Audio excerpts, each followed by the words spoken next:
What's up, everybody? Showtime is Blaze Gang with King's Critiques, and we're here for Beheneko. In the last episode, well, they got on another adventure successfully. Vulcan has been hiding some things, and the woman who saved Aria's life is still alive somewhere, and it seems potentially we might have them meeting once again in this episode, or next episode, one way or the other. But I'm watching this first again, because Solo Leveling isn't out yet, so I may as well record this for tomorrow's sake, right? And I say that because, well, y'all are going to see this on Sunday, but I'm recording it the day before. That said, though, if you're ready for degeneracy incarnate, basically, don't forget to hit the like button, subscribe, and hang out for conversations. Or if you're not going to hang out for the conversation, with the whole video run through, help me get the watch time. Much appreciated to do that. That being said, let's not waste much more time and just get into things, shall we? Well, I'm sorry if we're a little doubtful, but the last time we were invited somewhere by a rich man, he tried to do things to us. She's like, I don't want to go back, I don't want to go back there, I don't want to go back there, I'll be recognized, I don't want to go back there. Kind of unfortunate that Vulcan feels the way she does about that place. Yo, but that reminds me, does anybody who's my age or older remember those car trips back in the day when phones weren't as consistently around in your life? So your literal options are either just vibe to the radio and sightsee or sleep. God, in one way that was relaxing, but in another way, those road trips were just very boring. Yeah, I know people my age had some battery operated game systems, and I know battery operated game systems, that's crazy thought for people, but that really only took you so far depending on the trip, and people even older than me didn't even have that, and that must have been extremely boring. But I guess that's why people invented road games, and then people thus far slowly after hated road games. Y'all just look like the workers at the tavern actually put on armor. The look on her face. You know something's up. You could tell something was up since the last episode, but the look on her face. Man, really, you'll take the word king in anime and just look up a picture. This guy's pretty much the generic king in anime. I'm not even joking. 90% of kingly fingers in anime have this exact look. Yeah, Aria's reaction to that information. Wait, what? You've been here before? Yeah, y'all didn't sense something was sus last episode? I'm just saying.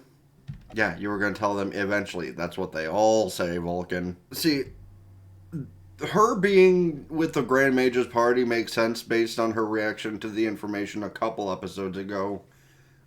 When the dude I kind of immediately threw shade at appeared on screen, and actually I had no reason to throw shade at him because he's just here for the boys, which, no disrespect to that, that's fine. But yeah, I kind of had a feeling that one of the shadowy figures with him was Vulcan. Yeah, and you've been kind of outshining her too, which is crazy, but I mean, she's at least done her part instead of being lazy, too. I mean, describe out of your league. Are y'all about to be dragged into some kind of big important war that one demon said back in episode 3 when you got poisoned? Yeah, that's kind of an invasion of privacy, even if you're just doing it to show off, that's a little bit of an invasion of privacy. She doesn't want to reach much deeper into Aria's mind, though, because she might see some things she doesn't want to see.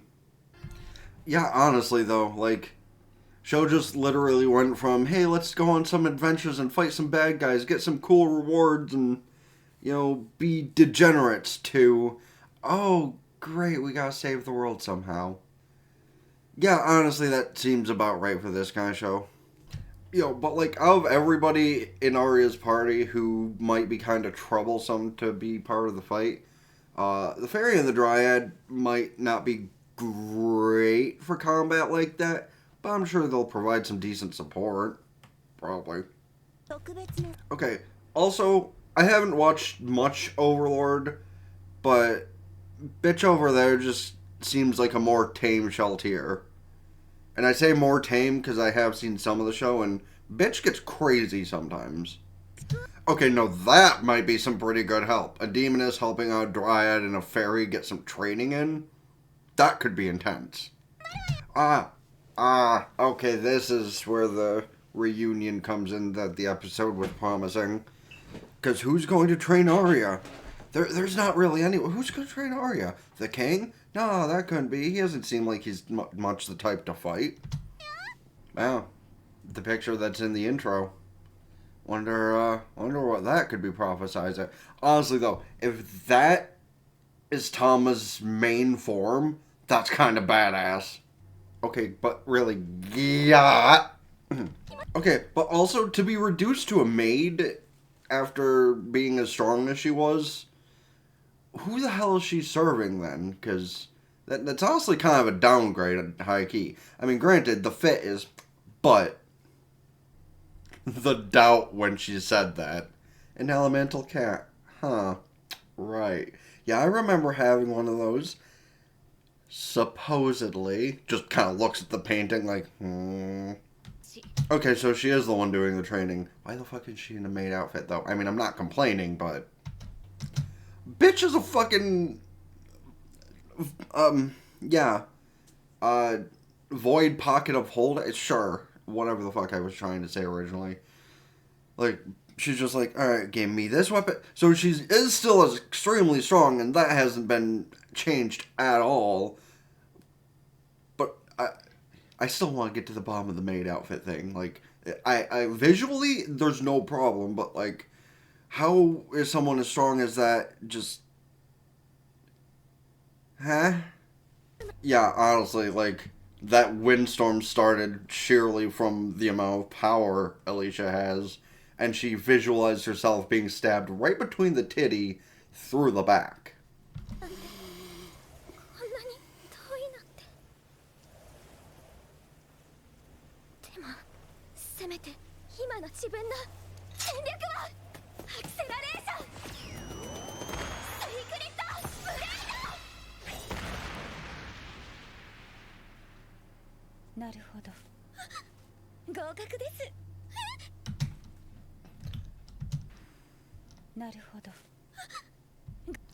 How was it that easy to pass? What do you mean she passes? She just had to show off her sacred blade? Like, I mean, hell, if you want, I can show off my... Damn, they both seem a little intimidated by her. Which is still begging the question of why she's wearing the maid outfit. Like, does she do it just for appearance sake? Because... it's not like they're demeaning her strength by any level. Like, they're actually still impressed with how strong she is. Yeah, because they're totally not laced with anything that might just surprisingly increase your mana or something. Okay, well, I guess that makes more sense why she gave them snacks. Because at least you can eat while you read. And, you know, being as magically inclined as they are, they should be able to speed read even in the smaller bodies, I would hope. Bitch just got tripped. Like, he didn't even hit her, he just tripped her. That's disrespectful. Yeah, friends. That's all. You know, that might explain why she always is cuddling up to Aria like that. Just saying.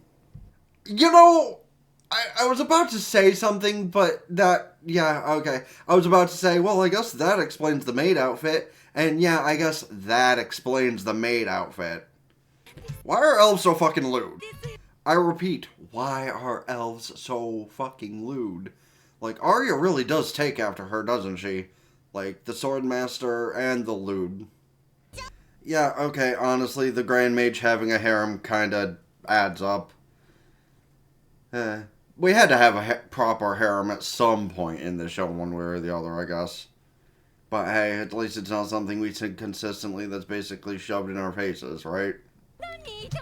Y'all will see to that, I'm pretty sure. Let's hope it's if he ever gets a human body back, because it's still kind of weird otherwise, but... Meanwhile, these two are listening, and he's probably just sitting there like, what the fuck are they talking about? You know, I was kind of hoping that would be like... more worth seeing during that conversation personally, but eh. Also, your master taught you how to make hamburg steak. Why does that kind of ring like Tama might not be the only isekai-like person in the show? But also becoming the strongest mage in that realm and having a harem of...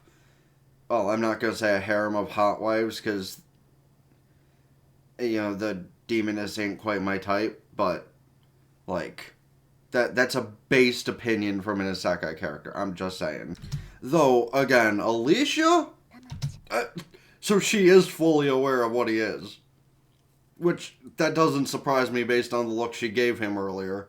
Because they were literally standing in front of that painting of a hot elf standing near a behemoth.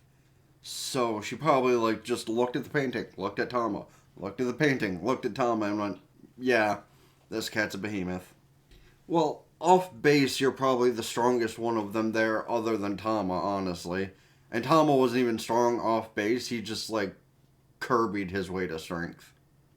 That's literally the best way I have to put that, because he went, oh, hey, beat this creature, munch, munch, munch, munch. Hey, beat this creature, munch, munch, munch, munch. In the fucked up way, that's probably the only way that Stella's gonna get him to eat her. Yes, I regret what I said just a little bit, but I had to say it. Speaking of needing to say things, that's probably the exact thing the Grand Mage said the first time they were together. Yeah, that sounds very, anime logic. Why would all four of them be in the same place? I don't know, in some kind of tower or something. Crazy, it almost seems like that would have been done before. Excuse me. Showing up in 4 different locations, though, that totally hasn't been done before. Oh, good. So Alicia's house is in trouble, and their house is in trouble. I'm both disappointed and thankful that I didn't have to, overdo the censorship in this episode like I've had to do in a couple beforehand. But man, I will say, I'm a little disappointed that we didn't get to see more that we've had to censor. Just saying. Especially with Alisha, come on. They should have given us more of Alisha. Degeneracy and all those thoughts aside, however, seems like they're going to be getting into something more intense. Something that we probably won't have to censor as much because we're actually going to be getting more into a fighting aspect of the show rather than just, the perversion of things. I'm honestly half surprised we didn't get a couple of moments during that training montage where, I don't know, they got attacked by the people they're training with and clothing just went fucking Food War style. I suppose that's a step up from, these kind of ecchi anime. Complete side note, though, an anime like Food Wars really needs to come up again that's, not censored in such a dumb way. Well, okay, they actually did censorship the right way and in a funny way, but that's a completely different topic. In this topic, I imagine the need to censor will go down dramatically over the course of the next few episodes. Maybe a little bit here and there, but I imagine it'll go down dramatically. And, well, these fights are about to get very fun. And it'll probably be like the season finale. Aria does pull off a new skill or something. Maybe in a tag team with Tama or something. I'm not going to add the additional thought that just came to mind. But yeah, I could totally see that being how that goes. But man, who thought Alisha would fall so far based off from the tales we heard from her or heard from Aria? Strong, beautiful, hot elf swordswoman saves her life, and now she's being downgraded into an isekai protagonist wife. Well, at least we don't get to see the Grand Mage a lot, so there's no reason to hate on a consistent basis, right? Right. Because I'll be honest, that being the same generic plot of, 12,000 anime over the course of the last 10 years is why I don't cover a lot of those anime, because it's just the same thing over and over and over and over and over and over and over. And it just gets really annoying. If there are any with actually good plot, maybe I'll check them out. Slime, maybe I'll watch one day, because it's, similar in that fashion, but also the fighting is way better than a lot of these other, like, one season long things that are basically just that. You know, hey, I came from the planet Earth in another universe, and I do all this shit, and hey, look, wow, I'm super strong, and hey, look, there's 5 big-titted women that are in love with me. Like, it's the same thing. But I suppose that's what made this interesting as it is, despite the degeneracy of it. Because, like, yeah, they all want to fuck a cat. That's weird as hell. But I can at least defend from the action and comedy standpoint, and, well, the obvious standpoint that I've been discussing, that otherwise it's still a good show. It's not as weird as that other one that I watched and only gave the review of the first half of it, I think. Or did I finish the review? And I don't remember. But that show was weird as fuck. And, But you can let me know your thoughts on the part of the comedy, the action, the degeneracy, all that for the show in the comment section down below.